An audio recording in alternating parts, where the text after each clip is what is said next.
Hello बच्चों, let's read this question. The question says, the geometry of H2S and its dipole moment are angular and non-zero, angular and zero, linear and non-zero, linear and zero. हमको बताना है कौन सा option correct होगा. Question का जो की concept है वो बेस्ड है स्ट्रक्चर ऑफ H2S पे.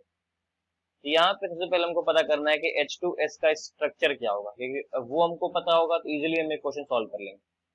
तो H2S में जो सेंट्रल एटम है वो क्या है, तो वो है सल्फर.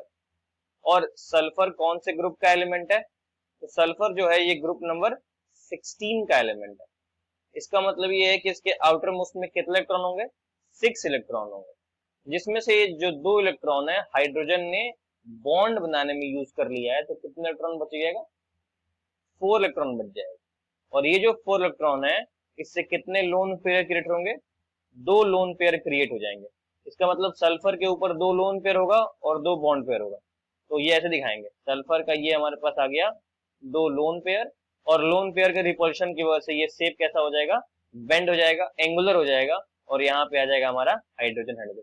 तो इसका शेप कैसा हो गया, बेंट हो गया, या फिर इसी को हम लोग क्या बोलते हैं, ये एंगुलर शेप हो गया. क्यों, ड्यू टू क्या बोलते हैं, lone pair bond pair repulsion, इसकी वजह से ये क्या हुआ, बेंट हो गया. अब यहाँ पे बोल रहा है कि इसका डाइपोल मोमेंट देखिए. तो सल्फर की इलेक्ट्रॉन नेगेटिविटी हाई होती है तो स्लाइड नेगेटिव आएगा, इस पे स्लाइड पॉजिटिव आएगा, दोनों हाइड्रोजन पे. तो डाइपोल मोमेंट जो होगा किस डायरेक्शन में होगा, वो होगा इस डायरेक्शन में, इस बॉन्ड के लिए, और इस डायरेक्शन में इस बॉन्ड के लिए. तो नेट कहीं बीच में आएगा.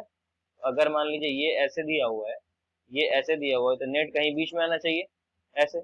इसका मतलब नेट डाइपोल मोमेंट जो होगा वो क्या होगा, नॉट इक्वल्स टू जीरो. इसका मतलब क्या होगा, नॉन जीरो. तो कौन सा ऑप्शन करेक्ट होगा, ऑप्शन नंबर ए. इसका शेप, इसका ज्योमेट्री कैसा है, angular and non zero. I hope you got the answer. Thank you and best of luck.